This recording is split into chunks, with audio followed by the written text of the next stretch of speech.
د ننګرهار مرستیال والي مولوي عزت الله مصطفی وایي د روغتیا په برخه کې روان پرمختګونه د سالم رقابت، قوي مدیریت او مؤثر ابتکار څرګندونه کوي.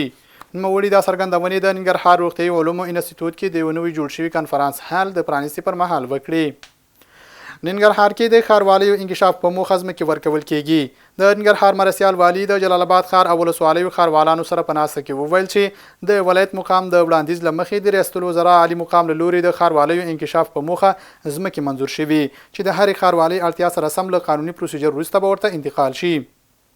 ننګرهار مرستیال والي مولوي عزت الله مصطفی وایي د دولت ملکیتونه د شخصي ګټو لپاره نشي کارېدلی او په هر نوم د ځمکو په غیر قانوني ډول غصب منع دی. نوموړي دا څرګندونې د کوټ ولسوالۍ د یو شمېر اوسیدونکو سره د ناستې پر مهال وکړي. د ننګرهار اوسیدونکي له ټولو هیوادوالو غواړي چې د پاکستان په زور د راستنېدونکو کډوالو سره تر خپلې وسې د خوراکي او غیر خوراکي توکو مرستې وکړي. دوی دغه راز په هیواد کې له شتمنو پانګوالو هم غوښتنه کوي چې دغو کډوالو د لاسنیوي ترڅنګ ورسره تر خپلې وسې د سرپناه او خوراکي توکو مرستې ترسره کړي.